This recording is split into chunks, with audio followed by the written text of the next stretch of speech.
देखो बच्चों, आज हम लोग राष्ट्रीय आय एवं योग्यता आधारित छात्रवृत्ति परीक्षा 2026 के कुछ सवाल हैं उसको देखते हैं कि परीक्षा में क्या पूछा गया है, हम लोग उसको सही से लगा पाए हैं कि नहीं।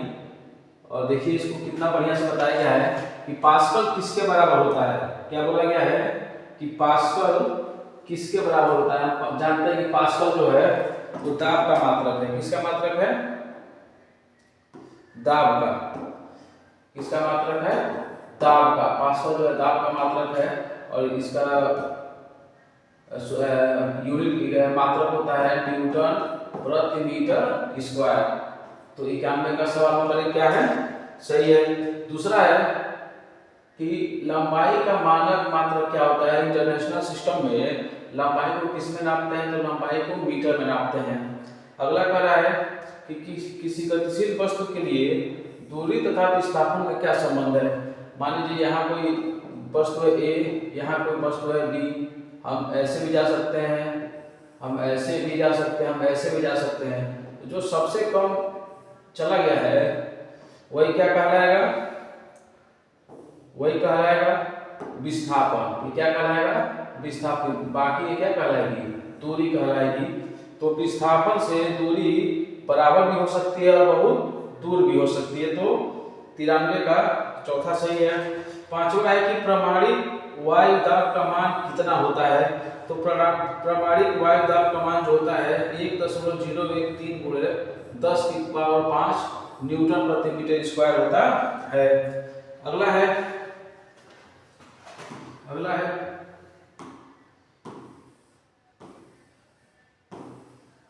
कि तृतीय प्रकार का उत्तोलक कौन है।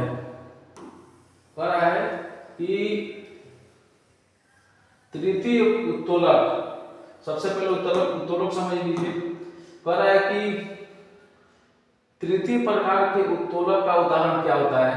तो उत्तोलक क्या होता है? उत्तोलक सीधा या एक टेढ़ा राड होता है जो एक मशीन कहलाता है और यह कहीं न किसी पॉइंट से क्या हो सकता है, वह मुड़ सकता है। जैसे उत्तोलक 3 प्रकार के होते हैं। यहाँ से मुड़ेगा पहला, दूसरा, तीसरा। अब देखिए जब यह इसका आलम्ब यहाँ पे होगा तो वह प्रथम प्रकार का उत्तोलक है। जब आलम्ब यहाँ पे होगा तो द्वितीय प्रकार का उत्तोलक है। जब आलम्ब यहाँ पे होगा तो तृतीय प्रकार का उत्तोलक है। जब आलम्ब यहाँ पे होगा पहला, दूसरा और तीसरा।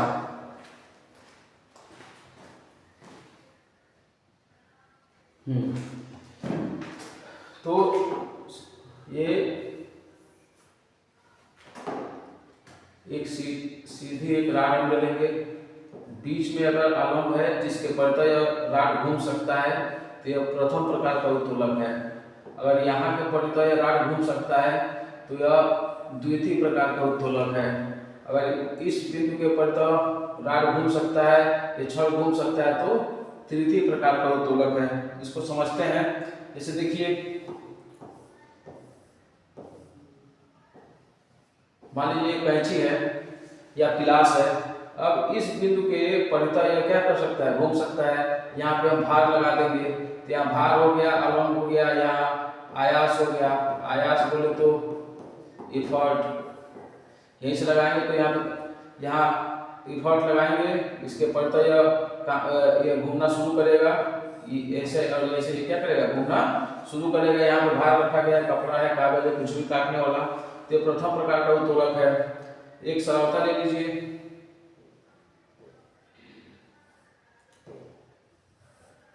ये सुपारी है। अब देखिए यहाँ पे आलम्ब है, यहाँ आलम्ब आ गया, यहाँ पे भार आ गया, यहाँ पे बल आ गया, बल या इफर्ट। तो देखिए यहाँ इसके ऊपर तो घूम रहा है तो यह द्वितीय प्रकार का उत्तोलक हो गया।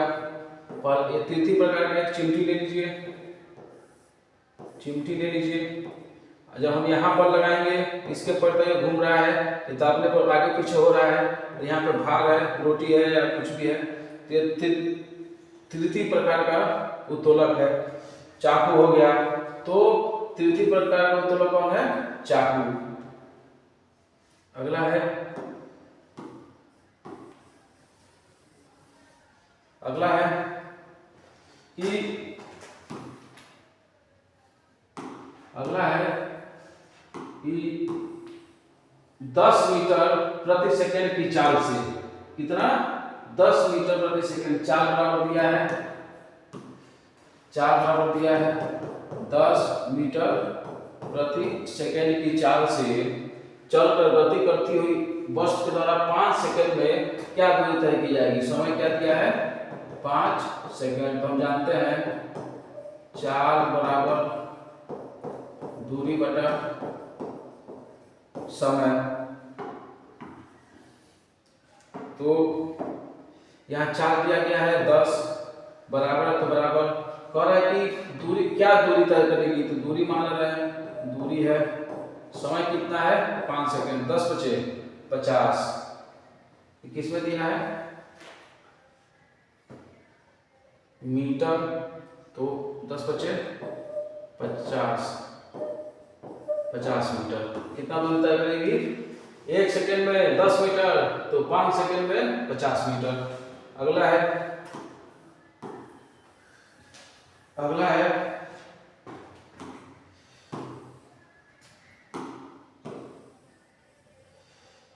निम्नलिखित में गोलीय दर्पण का उदाहरण क्या है। तो गोलीय दर्पण क्या होता है, जब हम चम्मच लेते हैं, चम्मच, तो उसके इस वाले भाग में भी हमको दिखाई देता है, सामने वाले भाग में दिखाई देता है। तो गोलीय दर्पण का उदाहरण कौन कौन है, एक है अवतल दर्पण और उत्तल दर्पण। जो अंदर वाला है वो अवतल हिस्सा है, जो ऊपर वाला है वो उत्तल भाग है। तो इसे क्या बोलते हैं, 1 और 3, कौन से होगा, पहला और तीसरा। 6वां सवाल है कि वे पदार्थ जिनसे प्रकाश आंशिक रूप से निर्गत होता है, जैसे पानी है, हवा है, कांच है, इससे प्रकाश पूरी तरीके से बाहर हो जाएगी। लेकिन तेल लगा हुआ कागज है, झिल्ली है, तो इसे कम प्रकाश जो है बहुत कम बाहर निकलेगी, जिसे क्या बोलेंगे, पारभासी बोलेंगे। अगला है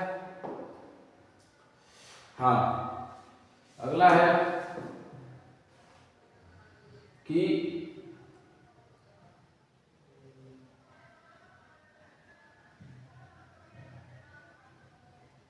तीन वस्तु कंपन करती हुई, कह रहा है कि 3 वस्तु कंपन करती हुई वस्तु एबीसी है, जिनकी आवृत्ति कितना है, 256 हर्ट्ज, 512 हर्ट्ज, 1024 हर्ट्ज है। इनमें से किस वस्तु की ध्वनि सबसे पतली होगी। तो हम जानते हैं कि किसकी ताकत तो सबसे ज्यादा होता है, उसकी जो ध्वनि है बहुत क्या होती है, पतली होती है। तो ऑप्शन नंबर क्या हो जाएगा, सी। अगला सवाल है, प्रतिध्वनि में ध्वनि का परिवर्तन कितनी बार होता है।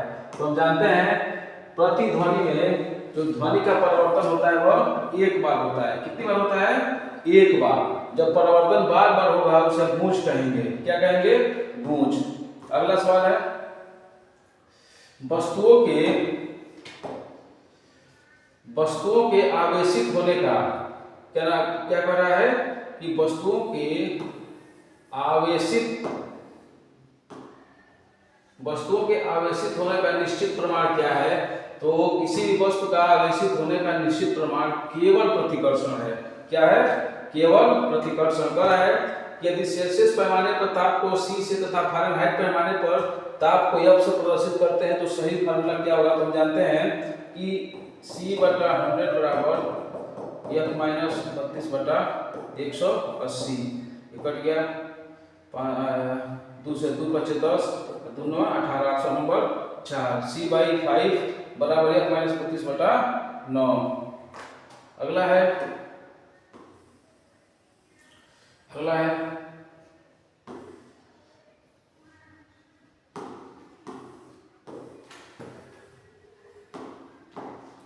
है कि ऊर्जा का नवीकरणीय स्रोत क्या है। तो कोयला नहीं, पेट्रोल नहीं, मिट्टी का तेल नहीं, बायोमास, जंतु अपशिष्ट जो है नवीकरणीय स्रोत है। इलेक्ट्रॉन का कैसा आवेश होता है। तो हम जानते हैं इलेक्ट्रॉन पे ऋण आवेश होता है। रंगों के पृथक्करण की विधि क्या कहलाती है। तो रंगों की पृथक्करण की विधि क्रोमैटोग्राफी कहलाती है। पोटेशियम का तत्व का सही प्रतीक क्या है। तो पोटेशियम तत्व का सही प्रतीक K है।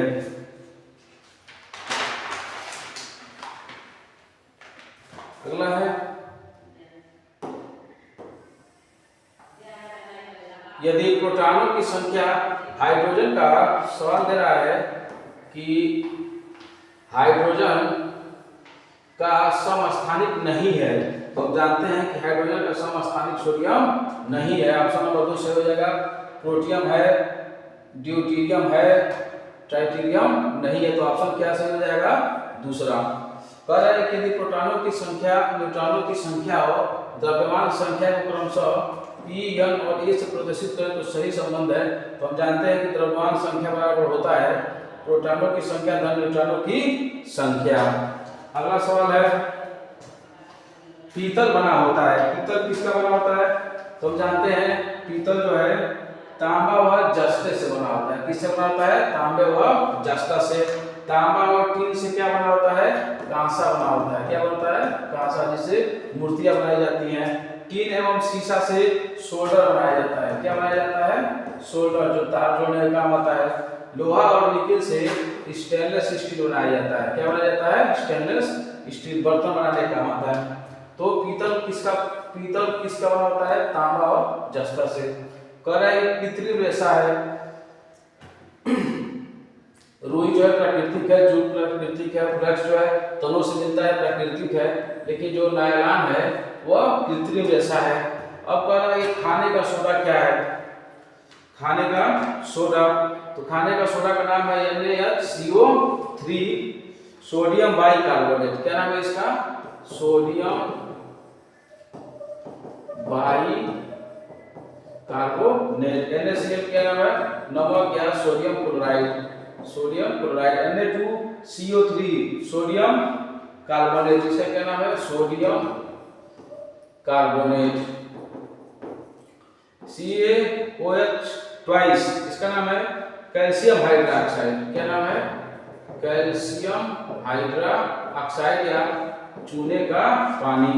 अब कह रहा है कि रासायनिक परिवर्तन है। रासायनिक परिवर्तन हम जानते हैं कि ऐसा परिवर्तन जो एक बार हो जाने के बाद, परिवर्तन होने के बाद पुनः अपनी अवस्था में नहीं आती है, उसे रासायनिक परिवर्तन कहते हैं।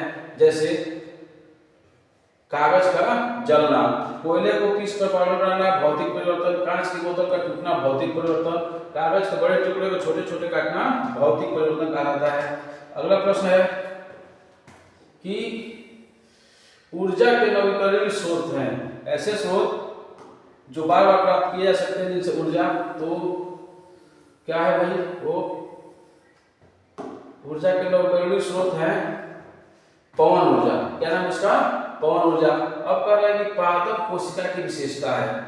पादप कोशिका की विशेषता, तो पादप कोशिका की विशेषता है कि कोशिका भित्ति पाई जाती है, इसमें रिक्तिका बड़ी होती है, बात सही है। इसमें हरित लवक भी पाया जाता है। तो उपरोक्त ये चारों ऑप्शन क्या हो जाएंगे? सही हो जाएंगे।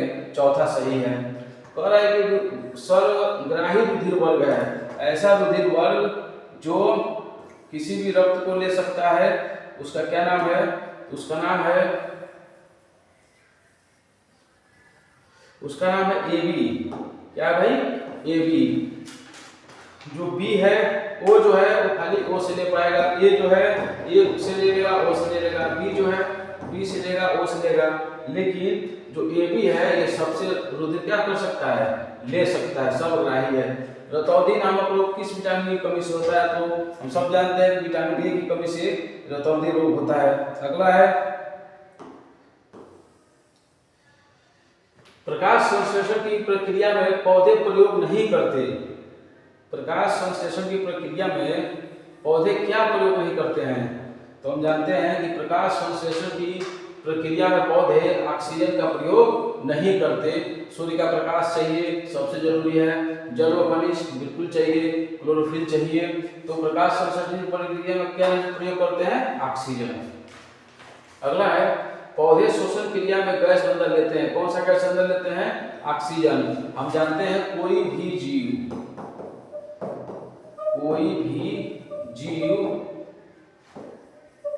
श्वसन में ऑक्सीजन गैस क्या करता है? लेता है। अगला है यह एक मांसाहारी नहीं है। तो मांसाहारी क्या नहीं है? शेर मांसाहारी है, चीता मांसाहारी है, बिल्ली मांसाहारी है, लेकिन हिरण मांसाहारी नहीं है। ऑप्शन नंबर 3 कह रहा है कि मानव के वृक्क की संख्या होती है। तो हम जानते हैं कि मानव में जो वृक्क है ये रीढ़ की हड्डी दोनों ओर पाई जाती है, कितनी होती है? 2 होती है, सेम के आकार की जैसी होती है, 2 होती है। अगला, हाँ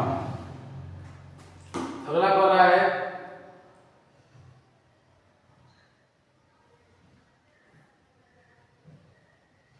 तने का रूपांतरण है। तो देखिए भाई, तने का रूपांतरण कौन है? आलू। जबकि मूली, गाजर और सलजम ये जड़ का रूपांतरण है। किसका रूपांतरण है? जड़ का। टेस्टोस्टेरॉन क्या है? ये पुरुष हार्मोन्स है। क्या ये? पुरुष हार्मोन्स।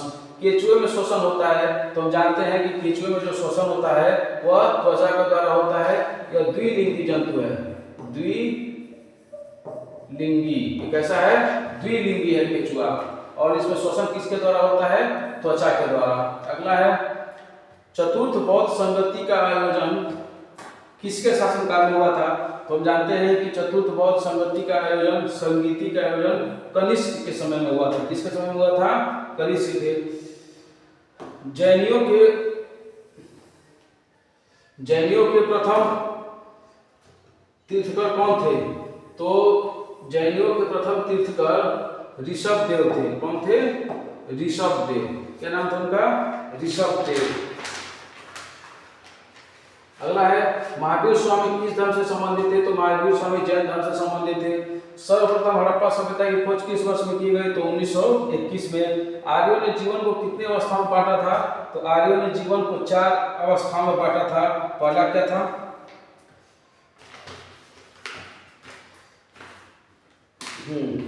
ब्रह्मचर्य था, गृहस्थ था, संन्यास था। इस तरह से करके वो 4 भागों में क्या किए थे? जीवन को बांट लिए थे। अगला है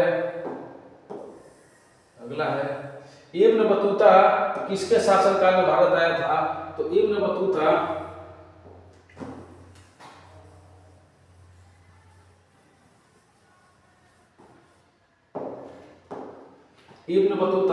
मोहम्मद बिन तुगलक के शासनकाल में भारत आया था। कब आया था?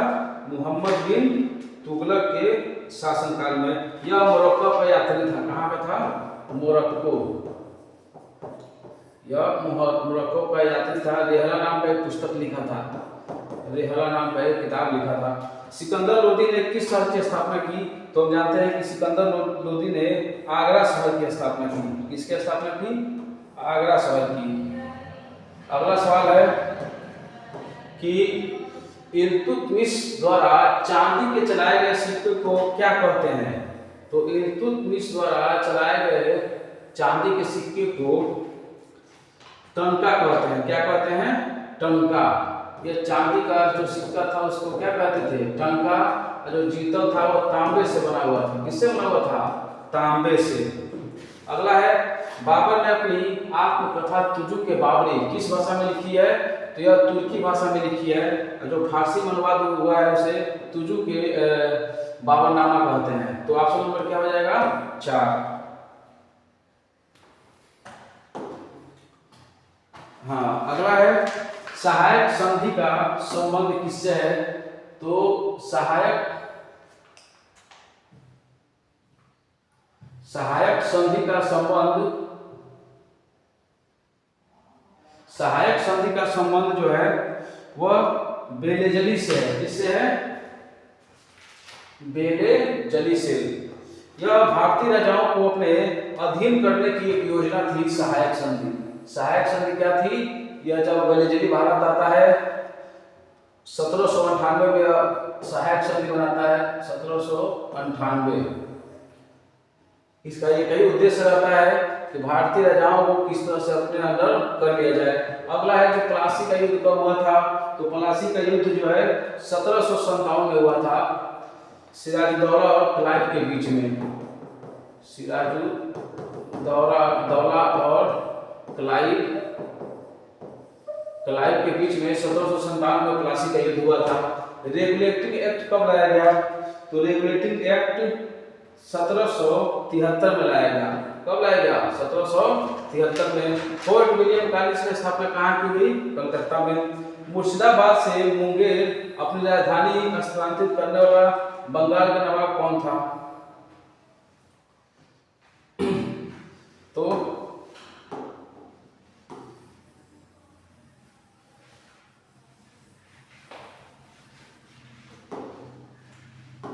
मुर्शिदाबाद से मुंगेर अपनी राजधानी स्थानांतरित करने वाला बंगाल का नवाब मीर कासिम था। क्या नाम था? मीर कासिम। बंगाल में पाल वंश की स्थापना गोपाल ने की थी।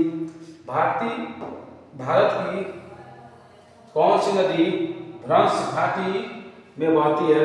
तो भ्रंश घाटी में बहने वाली जो नदी है वो नर्मदा नदी है। कौन सी नदी है? नर्मदा नदी।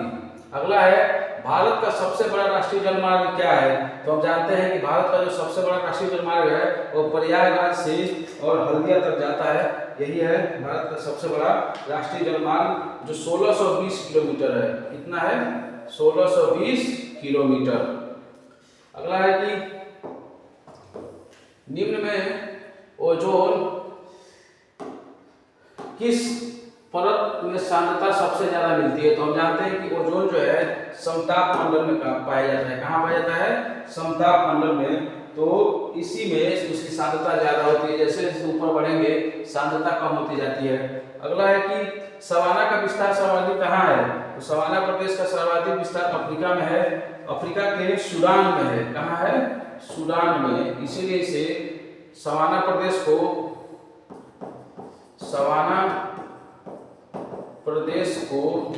सूडान तुल्य प्रदेश भी कहते हैं। क्या कहते हैं? सूडान तुल्य प्रदेश भी कहा जाता है। अगला है कि कौन सी नदी भूमध्य रेखा को 2 बार काटती है? कौन सी नदी भूमध्य रेखा को 2 बार काटती है? तो हम जानते हैं कि कांगो नदी भूमध्य रेखा को 2 बार काटती है। उसके बाद लिम्पोपो नदी मकर रेखा को 2 बार काटती है। लिम्पोपो नदी मकर रेखा को, इसको मकर रेखा को 2 बार काटती है। अगला है, भारत में सबसे अधिक उपजाऊ मिट्टी कौन सी है? तो जानते हैं कि भारत में सबसे ज्यादा उपजाऊ मिट्टी जलोढ़ मिट्टी है, जो गंगा यमुना के द्वारा बहा कर लाई गई होती है। अगला है कि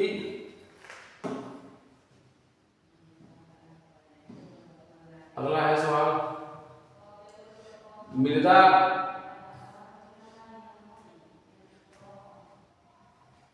वायुमंडल की सबसे निचली परत को क्या कहते हैं? तो वायुमंडल की सबसे निचली परत को क्षोभ मंडल कहते हैं। क्या कहते हैं?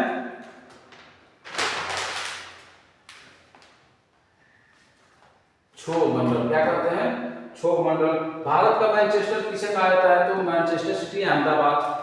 भारत का मैनचेस्टर अहमदाबाद। कौन सी गंगा नदी की सहायक नदी नहीं है? तो गंगा नदी की सहायक नदी नर्मदा नदी नहीं है। गोमती है, सरयू है, घाघरा, यमुना, गोमती, यमुना, घाघरा, सरयू, ये सहायक नदी है, लेकिन नर्मदा सहायक नदी नहीं है। मृदा क्षरण को कैसे रोका जा सकता है? तो हम जानते हैं कि मृदा क्षरण को वन रोपण के द्वारा रोका जा सकता है। ज्यादा से ज्यादा अगर हम पेड़ पौधे लगाते हैं तो मृदा कटने से हम क्या कर सकते हैं? बचा सकते हैं।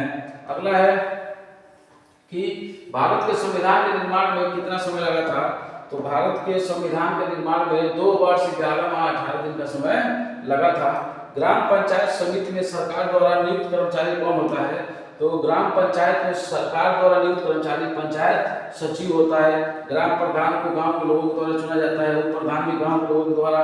ग्राम पंचायत सदस्यों को भी गांव के लोगों के द्वारा। जबकि जो पंचायत सचिव हैं इनका नियुक्ति सरकार की तरफ से होती है। अगला है कि संविधान सभा के अध्यक्ष कौन थे? तो संविधान सभा के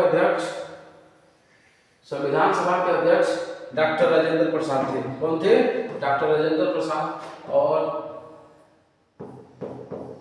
प्रारूप समिति के जो थे वो डॉक्टर भीमराव रामजी अम्बेडकर थे। अगला है, किस संवैधानिक संशोधन के द्वारा? ये भीमराव अम्बेडकर के वंश थे। प्रारूप समिति। क्या नाम था? प्रारूप समिति। अगला है, किस संवैधानिक संशोधन के द्वारा शिक्षा के अधिकार को मौलिक अधिकार में? तो 86वें संशोधन के द्वारा। Option number 1। संघ सूची का विषय है रेल, बाकी सब समवर्ती सूची का है। साधारण विधेयक कितने चरणों में पारित होता है? तो 3 चरणों में पारित होता है। कितने चरणों में? 3।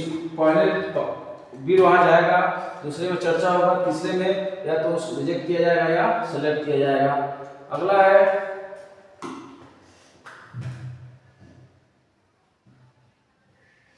है कि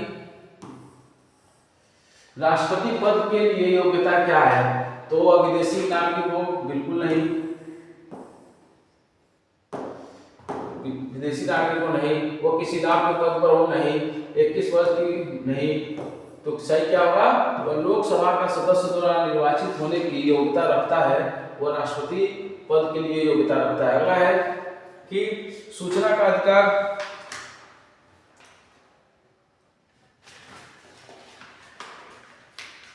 सूचना का अधिकार, सूचना का अधिकार भारत में कब लागू किया गया। तो सूचना का अधिकार अक्टूबर 2005 में लागू किया गया। कब लागू किया गया, अक्टूबर 2005 में। इसके द्वारा हम सरकार में जो भी गतिविधियां हो रही हैं उनके बारे में हम जान सकते हैं। भारत का संविधान कब अंगीकृत हुआ था, तो भारत का संविधान 26 नवंबर 1949 को अंगीकृत हुआ था। बाकी ये जो गणित का सवाल है इसको कल हम देखेंगे, और बाकी जो भी सवाल छूट रहे हैं आप उसको कमेंट करके बताइए।